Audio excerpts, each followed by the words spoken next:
इंसान को चाहिए कि अपनी बीवी के साथ हुस्न सलूक करे, मोहब्बत करे, इसलिए कि औरतों के दिल बड़े नाजुक हुआ करते हैं, उन्हें टूटने से बचाएं।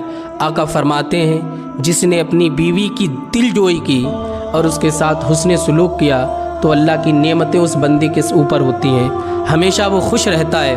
और बीवी कैसी ही हो, कितनी ही ज़बान दराज हो, वो खुद तो अपने शौहर को बुरा कह सकती है, मगर कोई दूसरा कहे तो ज़बान पकड़ लेती है। तुझे कोई हक़ नहीं पहुँचता है कि तू मेरे शौहर को बुरा कहे। औरत को अल्लाह पाक ने मर्द के लिए सुकून का ज़रिया बनाया है, और औरत अपने शौहर का कितना ख्याल रखती है कि कमीज़ के बटन टूटने से लेकर के दिल के टूटे हुए धागों को जोड़ने का काम करती है। जब औरत खुश होती है तो घर में खुशियाँ होती हैं, जब औरत गमगीन होती है तो घर में गमों की बारिशें होती हैं। तो औरतों को खुश रखें, वो आपके लिए ही आई।